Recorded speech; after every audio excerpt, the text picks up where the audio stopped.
नमस्कार दोस्तों, जय श्री राम, जय माता दी। स्वागत है आपका अपने YouTube चैनल पर जिसका नाम है राजतरी क्लासेज बीकानेर।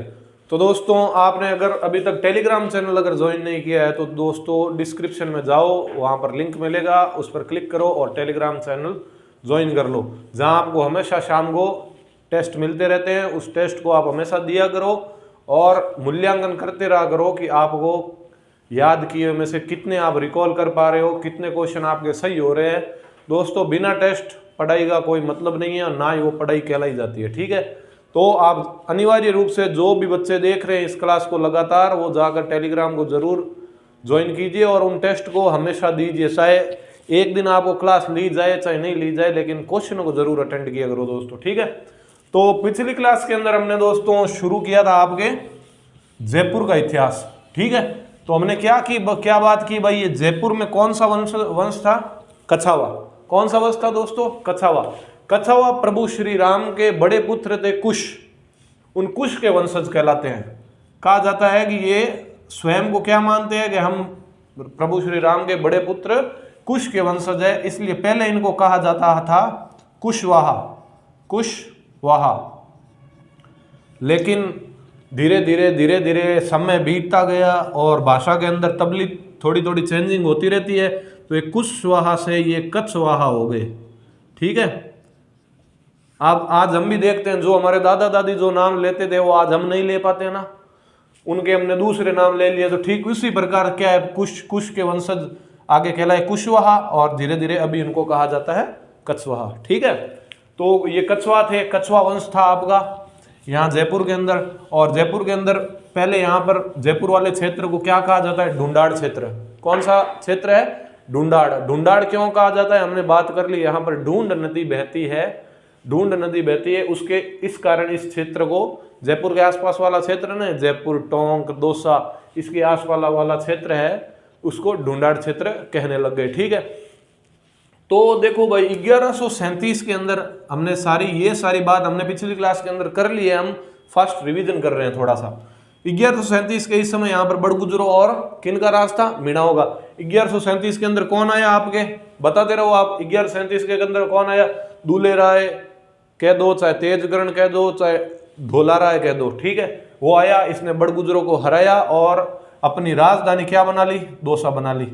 और अपनी राजधानी बनाई तो यहाँ माता जी का मंदिर बनाना है, तो यहाँ जमुआय माता का मंदिर किसने बनाया? आपको पूछ ले। जमुआय माता का मंदिर बनाया है आपके दूल्हे राय ने। ठीक है, तो इसने राजधानी बना ली दौसा, जमुआय माता का मंदिर बना दिया दौसा के अंदर। बाद में हमने बात की दूसरी राजधानी दौसा के बाद में जमुआ रायगढ़। दूसरी राजधानी क्या हो गई? जमुआ रायगढ़ हो गई। हमने क्रम से बात की थी ना कि भाई जयपुर के राजाओं की राजधानी पहले कौन सी थी और बाद में, तो दौसा के बाद में जमुआ रायगढ़, बाद में आमेर बनी और आमेर के बाद में हमने बात की थी जयपुर बन जाएगी। ठीक है, तो 1137 के अंदर तो आपके दौसा को बनाते हैं राजधानी आपके दूल्हे राय, बाद में जमुआ रायगढ़ बना लेते हैं। और 1207 के अंदर हमने बात की थी इनके बाद में जो बड़े राजा हुए कोकिल देव, तो कोकिल देव ने 1207 के अंदर मीणाओं को पराजित करके किसको राजधानी बनाई? आमेर को राजधानी बनाई। ठीक है, किस राज्य को पुराने समय में 12 कोटड़ी कहते थे? 12 कोटड़ी। तो हमने बात कर ली 12 कोटड़ी कहते थे आपके जयपुर को। पृथ्वीराज था ना, पृथ्वीराज प्रथम के समय ये जयपुर वाला राज्य 12 कोटड़ी कहलाता था। तो 1137 के ठीक 100 साल बाद हमने बात की 1237 के अंदर आपके राजदेव ने कदली महलों का निर्माण करवाया, जहां कछवा राजाओं का क्या होता था? राज्याभिषेक होता था। ठीक है, बाद में हमने बड़े राजा की बात की, ये छोटी मोटी बात हो गई। बाद में हमने बड़े राजा की बात की भारमल। तो भाई उस समय क्या हुआ कि अकबर आपके जा रहा था मोइनुद्दीन चिश्ती की दरगाह अजमेर के अंदर जियारत करने। तो इस चीज को देखकर और अकबर के बढ़ते प्रभाव को देखकर भारमल ने क्या सोचा कि हम मुगलिया सल्तनत के अधीन हो जाएं तो दूसरे राज्य हम पर आक्रमण करने से डरेंगे और हमारा राज्य सुरक्षित हो जाएगा। इस सोच के कारण 1562 में अपनी पुत्री 1562 के अंदर सांबर झील के किनारे अपनी पुत्री हरकाबाई का विवाह किससे करा देते हैं? अकबर से। पहला राजपूत शासक जिसने मुगलों की अधीनता स्वीकार की कौन है भाई? ये बारमल हो गए। बारमल को बिहारी मल भी कहा जाता है। किसकी मध्यस्थता के अंदर ये विवाह, ये सारा प्रस्ताव हुआ? चंगताई खां। ठीक है, और बारमल के बारे में कोई बात हमने करनी नहीं, इतनी बात हो गई। और बाद में हमने बात की भगवंत दास, तो भगवंत दास को अमीर उल उमरा की उपाधि दी, मिर्जा विद्रोह हटाने के लिए 5000 का मनसबदार दिया अकबर ने। और इसने 1585 के अंदर फतेहपुर सीकरी के अंदर दादू दयाल जी की मुलाकात किससे करवाई? अकबर से करवाई। ठीक है, भगवंत दास जी का पुत्र था मान सिंह। अभी उसकी बात करते हैं। ठीक है, तो इतनी सारी बात हमने पिछली क्लास के अंदर पढ़ी थी जो हमने रिकॉल कर ली। तो आज हमें बड़े राजा जयपुर के, मान लीजिए बड़े राजा है एकदम मान सिंह जी, मान सिंह। तो भगवंत दास तो आपके देख लो 1573 के अंदर आपके बारमल की मृत्यु हो गई। 1573 से 1589 तक लिख लेना भाई, कौन है? 1589 तक भगवंत दास है। बाद में 1589 के अंदर राजा बनते हैं आपके मान सिंह, और 1614 तक जयपुर के शासक। ये भाई किसका है? भगवंत दास का है। और इनका भाई मान सिंह का आपको बिल्कुल याद होना चाहिए शासनकाल। तो देखो इनका जन्म लिखते हैं सबसे पहले। जन्म कब हुआ? जन्म दोस्तों इनका हुआ है 1550 मौजमाबाद के अंदर, मौजमाबाद। ठीक है, मौजमाबाद के अंदर। महाराणा प्रताप का आपके 9 मई 1540 को हुआ था। तो ये महाराणा प्रताप से 10 साल बाद में, ठीक है, मान सिंह जी का हुआ। ठीक है, तो भाई जब 1562 के अंदर इसके दादा बारमल ने अकबर की अधीनता स्वीकार की थी, तो उसी समय से ये मुगलिया सल्तनत की क्या है, देख रेख, उनकी सहायता करने के लिए उनके दरबार में चला गया। तो 1562 में 12 वर्ष की उम्र में मुगलों की सेवा में गए। ठीक है, और मान सिंह को अकबर ने क्या उपाधि दी? भाई तू तो इतना छोटा है, मेरे बेटे समान है। क्या है? तू तो 12 साल का छोटे से थे मान सिंह। तो अकबर ने कहा तू तो भाई मेरे बेटे समान है। ठीक है, तो अकबर ने मान सिंह को उपाधि कौन सी दी? फरजंद। मान सिंह को उपाधि कौन सी दी? अकबर ने उपाधि कौन सी दी भाई? अकबर ने फरजंद। फरजंद का मतलब होता है बेटा। क्या होता है भाई? बेटा। ये उपाधि किसने दी है? अकबर ने दी है। ध्यान रख लेना भाई, किसने दी है? अकबर ने दी है। ठीक है, तो भाई बेटा बना दिया। और बेटा बना दिया, थोड़े समय बाद जब बड़े हुए तो अकबर ने 5000 का मनसबदार दे दिया। 5000 का मनसब दिया। लेकिन जब भी मनसब से क्वेश्चन आता है ना दोस्तों, तो आता है कि अकबर के दरबार में जयपुर के कौन से राजा को 7000 का मनसबदार दिया। 7000 बहुत बड़ा मनसबदार होता है। अभी तक आपने 7000 का मनसबदार सिर्फ बहुत से कम राजाओं को, एक राज सिंह जी को मिला था। आपके राज सिंह जी को औरंगजेब ने दिया था, उनकी बात की हमने। और अभी 7000 मतलब बहुत कम राजाओं को है। तो जब ये थोड़े से बड़े 1500 आपके 1603-4 के आसपास इनको 7000 का मनसबदार दे दिया। तो जब ये इनके दरबार में आए तो इन्हें 5000 का था। लेकिन 5000 से ज़्यादा इंपॉर्टेंट ये है भाई 7000 का मनसबदार, क्योंकि राजस्थान के गिने चुने राजा थे जिन्हें 7000 का मनसबदार मिला हुआ था। तो ये ध्यान रख लेना, अकबर ने 1604 में 7000 का मनसब दिया। ठीक है, अकबर के दरबार में 7000 मनसबदारी वाले दो ही लोग थे। एक तो आपके मान सिंह जी हो गए, ठीक है, एक तो आपके मान सिंह, एक था अजीज कोका। इन दो ही व्यक्तियों को अकबर के दरबार के अंदर क्या था? 7000 का मनसबदार प्राप्त था। इसलिए ये बड़ा इंपॉर्टेंट क्वेश्चन है, ध्यान रखना भाई। अकबर ने दो व्यक्तियों को 7000 का मनसब दिया।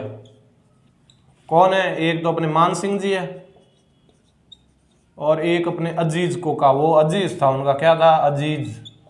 अजीज कोका।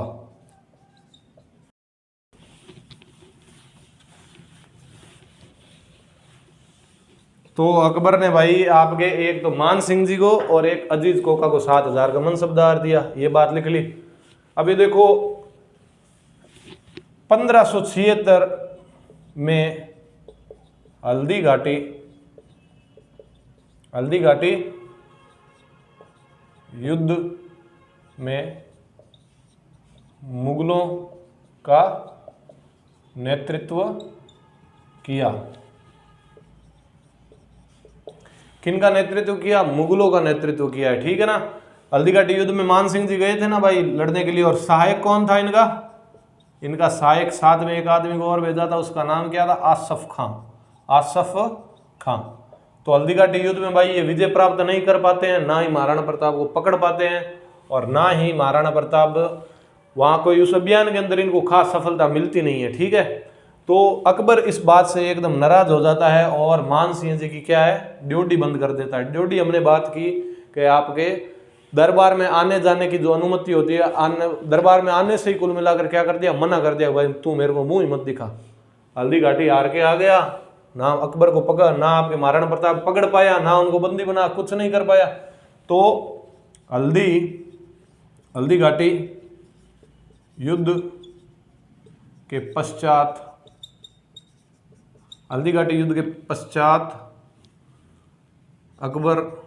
अकबर ने मान सिंह की ड्यूटी बंद कर दी। क्या कर दी? ड्यूटी बंद कर दी। दरबार में आने जाना उसको कहते हैं ड्यूटी, ठीक है। इनकी ड्यूटी बंद कर दी। तो दोस्तों उसके बाद में क्या है? थोड़े समय बाद अपने इनको बेटा तो मानते ही थे, फर्जंद कहते, थोड़े समय बाद में नाराजगी उतर गई अकबर की अपने आप, क्योंकि इसने कहा यार मान सिंह अकेला क्या कर ले। उसके बाद ने उसे 77, 78, 79, 80 के अंदर 3 साल लगातार तो शाहबाज खां को भेज दिया। 80 के अंदर अब्दुल रहीम खाना को भेज दिया कि यार उन्होंने कुछ गट खांगे नहीं किए, तो बेचारा इस मान सिंह से क्या मैं नाराजगी रखूं। बाद में नाराजगी उतर गई कि मान सिंह कोई बात नहीं, तू क्या यार महाराणा प्रताप को कोई नहीं जीत सकता, ठीक है, तेरी कोई गलती नहीं, वो आदमी अलग है। तो बाद में बुला लिया वापस के, चलो महाराणा प्रताप को तो नहीं जीत पाते लेकिन अपने काबुल तो जीत लो। तो 1581 के अंदर 1581 में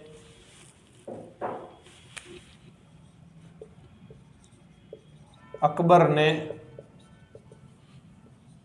मान सिंह के नेतृत्व में काबुल विजय की। तो दोस्तों आपको पूछ ले, भारत का पहला शासक जिसने काबुल को विजय करके अपने साम्राज्य में मिला लिया तो अकबर था, ठीक है। इससे पहले कोई काबुल को जीत कर अपने साम्राज्य में मिला नहीं पाया था, तो अकबर की ये बड़ी सफलता थी। मान सिंह जी क्या है? बड़े ही कुशल नेतृत्व करता थे। इन्होंने बहुत से युद्ध जीते, बहुत सी चीजों पर इन्होंने विजय प्राप्त की। इन्होंने बंगाल जीत कर दिया, बिहार जीत कर दिया, काबुल जीत कर दिया। तो मान सिंह जी बड़े योग्य सेनापति थे और इनके नेतृत्व के अंदर अकबर ने भाई काबुल विजय कर ली थी। कब की? 1581 के अंदर। काबुल का उस समय शासक कौन था भाई? हाकिम मिर्जा को पराजित किया, और हाकिम मिर्जा को क्या कर दिया? पराजित, और अपने काबुल मुगलिया सल्तनत में मिल गया। तो भाई आप ये भी ध्यान रखो मान सिंह जी को अकबर ने कहाँ का सूबेदार बनाया। तो इसके बाद में अकबर ने मान सिंह को काबुल, बिहार व बंगाल का सूबेदार बनाया।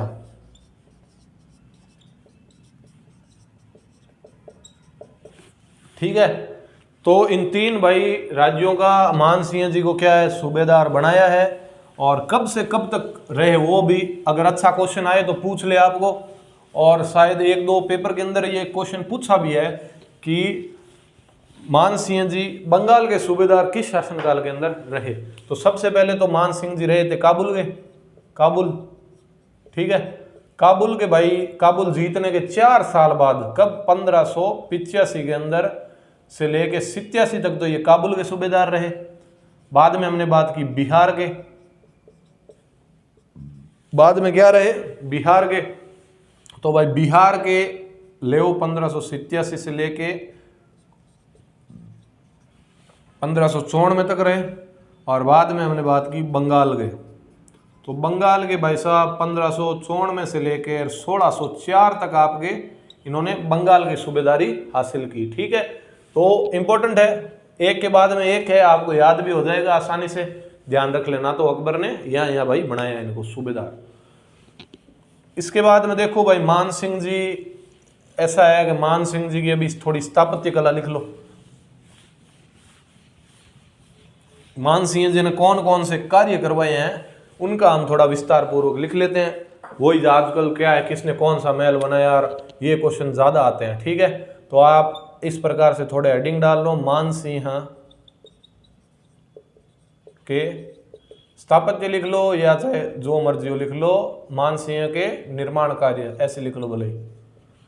तो पहला नंबर तो लिखा हो आप, 1 नंबर लिखा लो। पहला कार्य इन्होंने क्या किया, इन्होंने दीवाने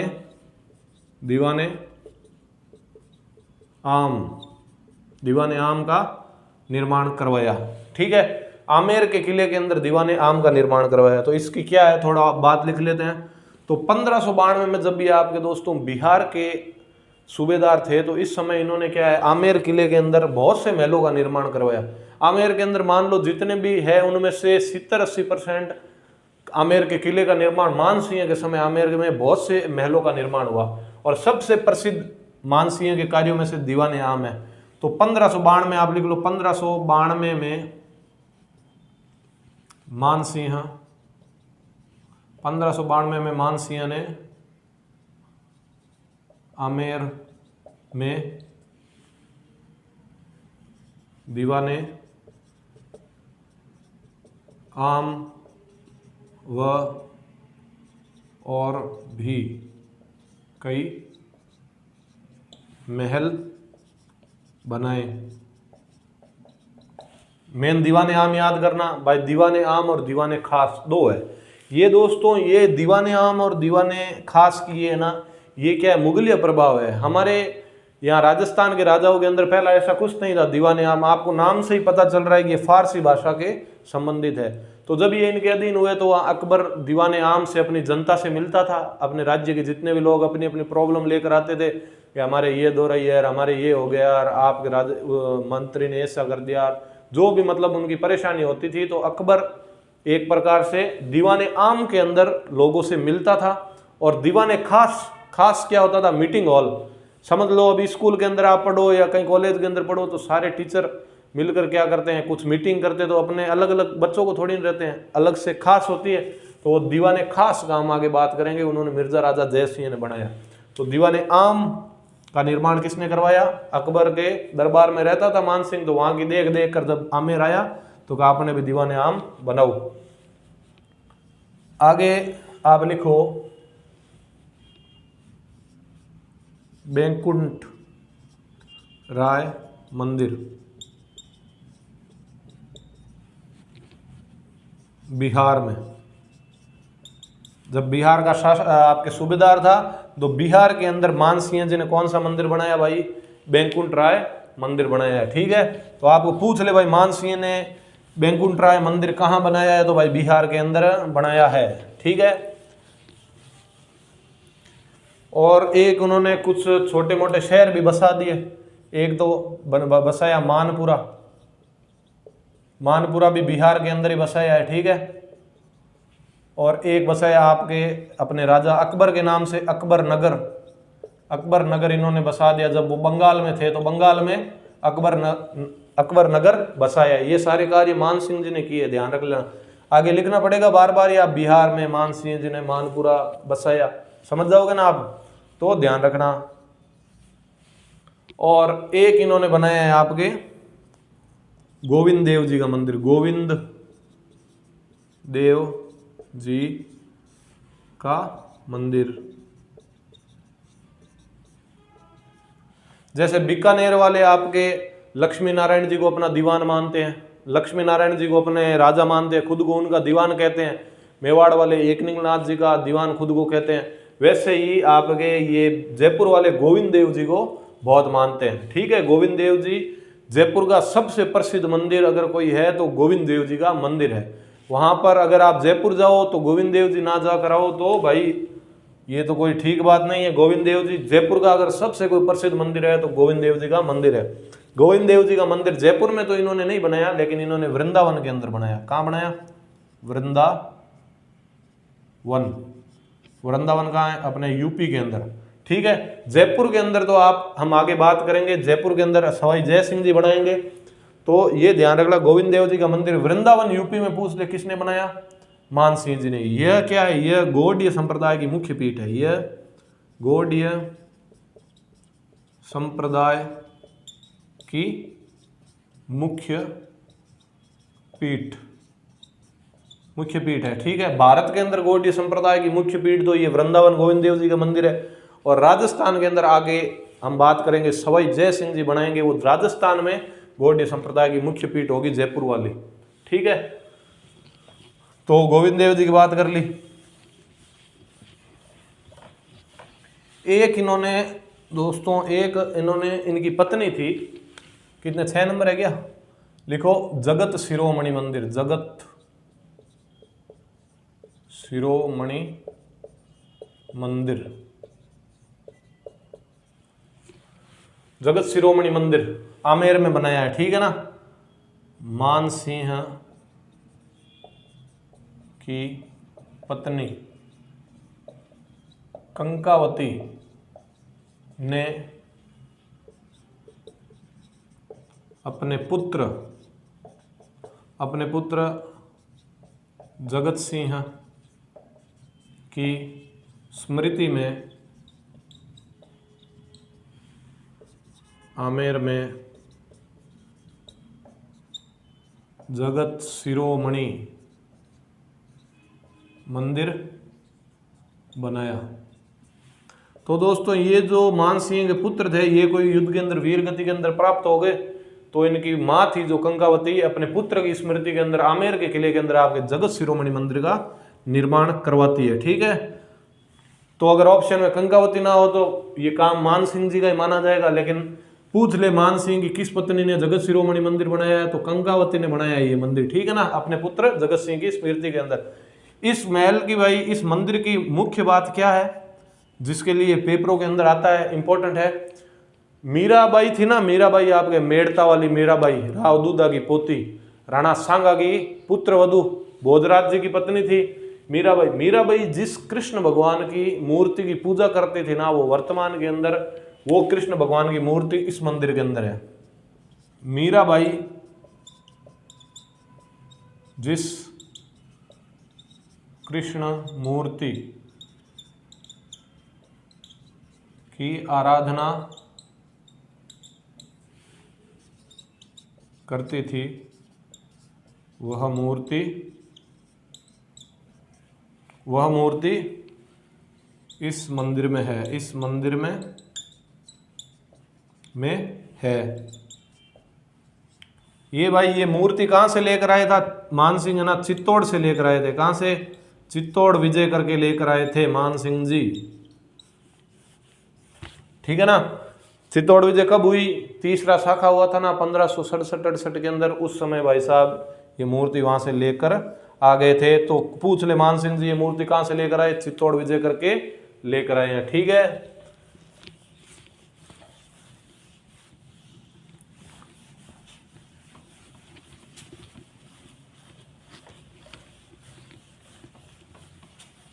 अब देखो दोस्तों, एक आमेर के किले का अगर सबसे कोई प्रसिद्ध मंदिर है, इस मंदिर से भी प्रसिद्ध मंदिर, तो वो आपके है शीला देवी का मंदिर। शीला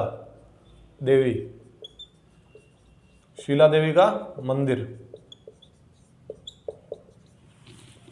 तो देखो दोस्तों, मैंने आपको बताया था कि 1594 से लेकर 1604 तक आपके कहाँ के थे? बंगाल के सूबेदार बनाया था। तो 1604 के अंदर जब ये यहाँ की सूबेदारी छोड़कर वापस अपने राजस्थान के अंदर आ रहे थे, तो वहाँ का एक राजा था केदार। कौन था? बंगाल का राजा केदार था।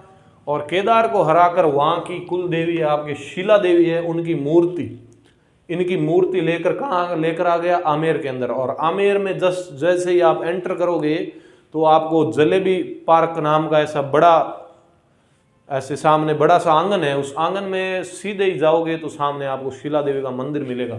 बड़ा ही प्रसिद्ध मंदिर है शिला देवी का मंदिर। तो ये बहुत बार पूछते हैं कि शिला देवी की मूर्ति आमेर के अंदर स्थापित करने वाला राजा कौन था? मान सिंह था। मान सिंह ये मूर्ति कहाँ से लेकर आया?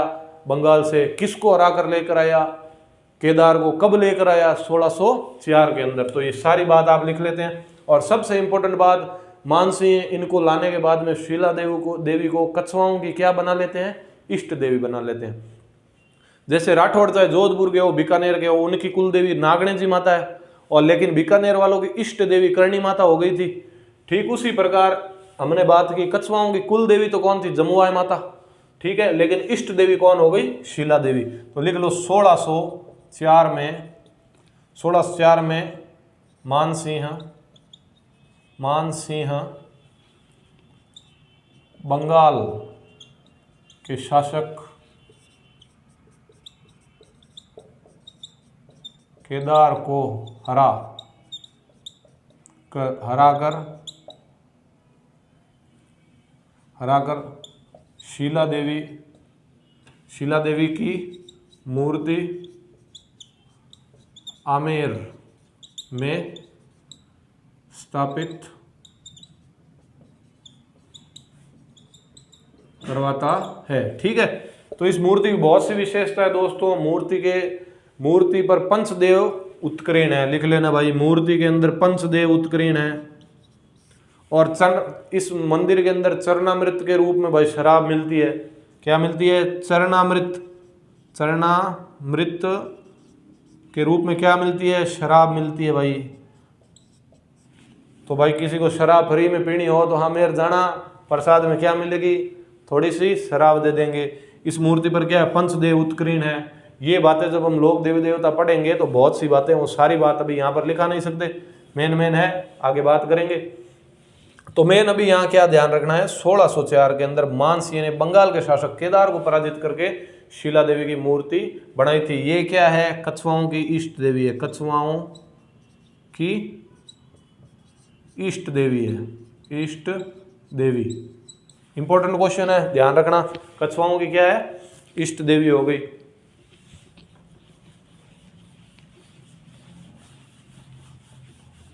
तो और तो क्या बात रही है, सारी हमने कर ली बात। गोविंद देव जी का मंदिर लिखा दिया वृंदावन वाले, और मान सिंह जी के तो कार्य 2-3 और लिख लेते हैं। कितना नंबर? 8 नंबर है क्या?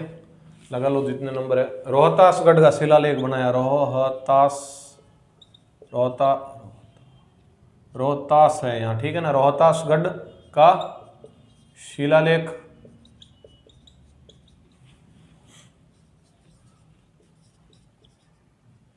वृंदावन का शिलालेख, ठीक है। ये क्या है? संस्कृत भाषा के अंदर बनवाए, संस्कृत भाषा में बनवाए। किसने बनवाए भाई? आपके मान सिंह जी ने इनको बना लिए हैं।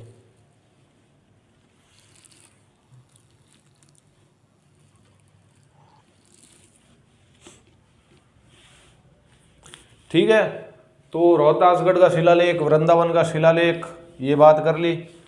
ये भाई इतने स्थापत्य काम थे, ये बनाए उन्होंने। अकबर मानपुरा बसा दिया आपके बिहार के अंदर, बंगाल के अंदर अकबर नगर बसा दिया। ये सारी बात कर ली हमने। अब भाई मान सिंह के कुछ दरबारी लिख लो, कौन कौन इनके दरबारी थे। तो दरबारी लिखो, सबसे पहले तो लिखो हापा बारहट,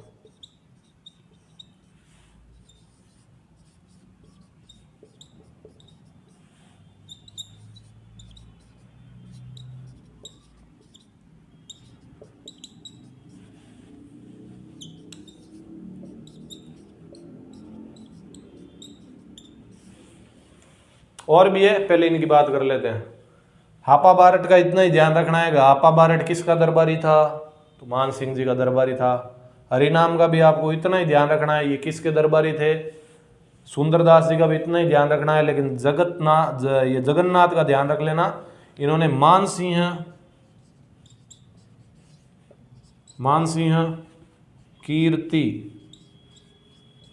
मुक्तावली पुस्तक लिखी है, मुक्तावली है, ठीक है ना, मुक्तावली पुस्तक लिखी है, ठीक है। तो ट्रिक कैसे याद रखोगे, हरि नाम क्या है, सुंदर है जगन्नाथ। हरि नाम क्या है, सुंदर है जगन्नाथ। मान लो कि एक ये हापा बारट है ना, ये हापा बारट इस जगन्नाथ से कह रहा है कि अरे हरि नाम सुंदर है जगन्नाथ, हरि नाम बड़ा सुंदर है, लिया कर तू, तेरा नाम भी जगन्नाथ है, तू हरि का नाम लिया कर। हापा बारट क्या कह रहा है कि हरि नाम सुंदर है जगन्नाथ, हरि से हरिराम और सुंदरदास और जगन्नाथ। हरि नाम क्या है, सुंदर है, हरि नाम क्या है, सुंदर है। कौन बोल रहा है, ये हापा बारट बोल रहा है। किसको बोल रहा है, जगन्नाथ को, ठीक है। एक आप लिख लो, आप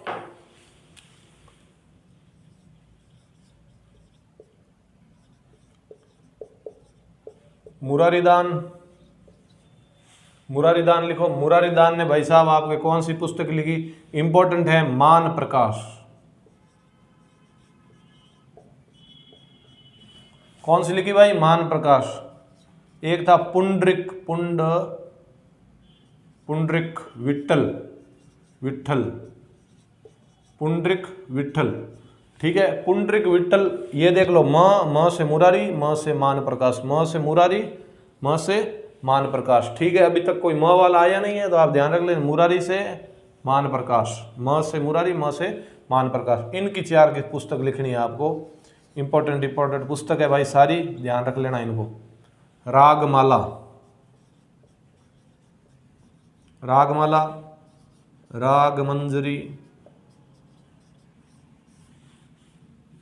रागमंजरी और आपके इनकी पुस्तक है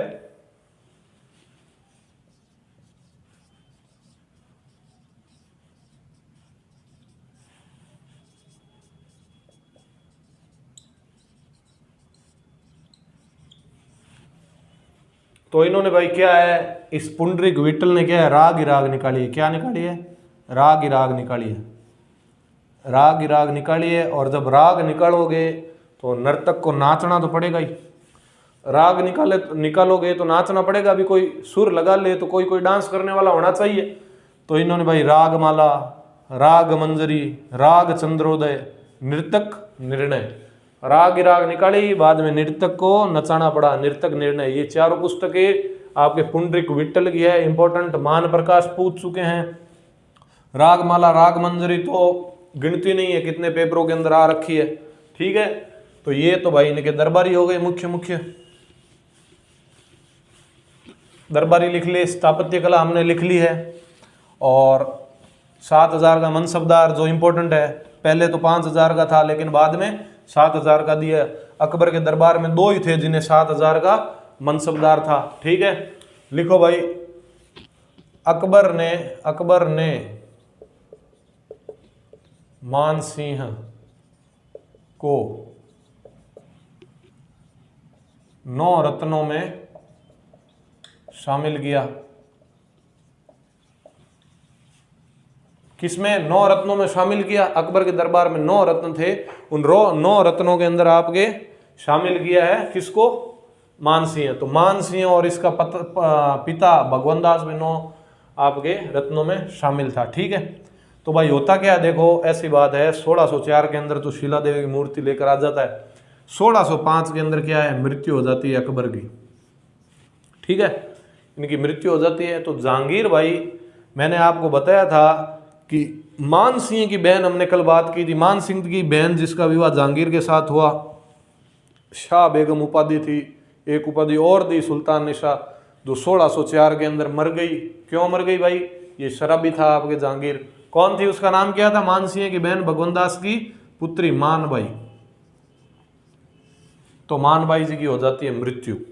मानबाई, मान सिंह, दोनों मान नाम के दोनों भाई बहन, बड़ा प्यार था दोनों के बीच में, ठीक है।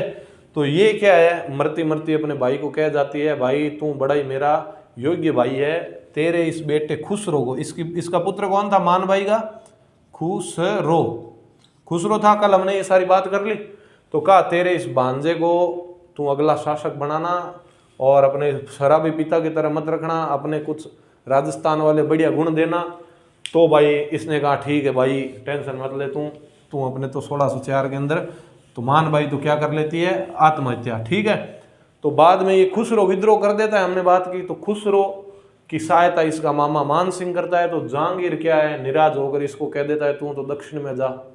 किसी को भी अगर कुछ कठिन दंड देना होता ना तो पिछले समय इन राजा महाराजों के समय या तो उसे काबुल कंधार भेज दिया जाता, जैसे जसवंत सिंह मारवाड़ को औरंगजेब ने भेजा था ना, जमरूद के अंदर उनकी मृत्यु हो गई, या दक्कन के अंदर मराठों के खिलाफ या दक्कन के अंदर निजाम, इन सब के खिलाफ। दक्कन वाला एरिया थोड़ा डिफिकल्ट था रहने वहने के लिए, तो वहां भेज दिया। तो जहांगीर ने कहा तू भाई तेरे भांजे की ज्यादा मदद कर रहा है, अब तेरे तो मैं कुछ कर नहीं सकता, तू अभी क्या दरबार के अंदर बड़ा राजा है, बड़े टाइम से तू 1562 से हमारी सेवा कर रहे हैं। तो अकबर इस जहांगीर ने क्या है, इनको दक्षिण भेज दिया।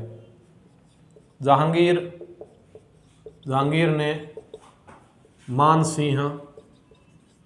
सिंह को दक्षिण भारत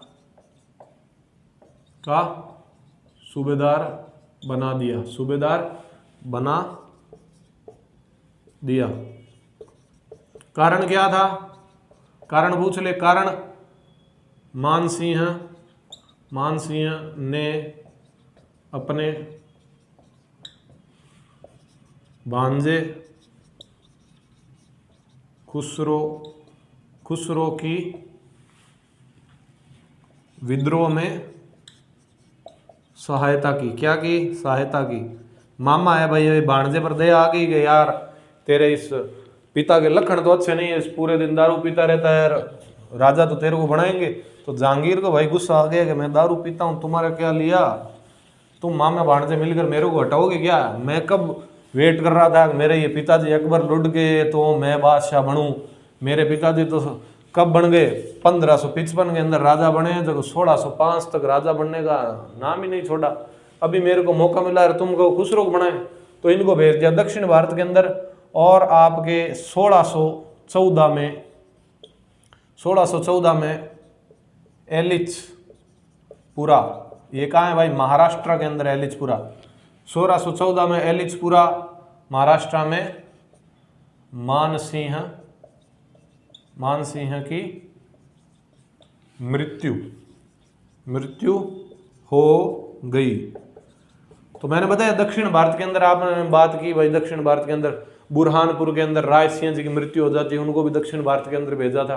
दक्षिण वाला क्षेत्र थोड़ा कठिन था और यहाँ पर क्या है, विद्रोह लड़ाई वड़ाई होती रहती थी, ज्यादातर युद्ध होते थे। तो इस कारण क्या है, मृत्यु इनकी कोई युद्ध के अंदर हो गई। एलिचपुरा के अंदर छत्री कहाँ बना दी भाई, इनकी छत्री बना दी भाई हाडीपुर आमेर। मान सिंह जी की छत्री यहाँ पर है। जन्म आपके 1550 मौजमाबाद के अंदर हुआ। 1614 के अंदर एलिचपुरा महाराष्ट्र के अंदर इनकी मृत्यु हो जाती है। इनकी दरबारी, इनके स्थापत्य कला के बारे में, सभी के बारे में हमने विस्तार पूर्वक बात की। बड़े राजा थे, इंपॉर्टेंट राजा थे। और अगर जयपुर से क्वेश्चन आए, मान लो 4-5 क्वेश्चन अगर आए तो उनमें से 1-2 क्वेश्चन मान सिंह जी के जरूर आते हैं। तो इसलिए इनको बड़ा विस्तार से हमने बात कर ली। अगर दोस्तों आपको वीडियो पसंद आ रही है तो आपके इस चैनल को आप ज़्यादा से ज़्यादा शेयर करते रहिए, आगे बढ़ाते रहिए।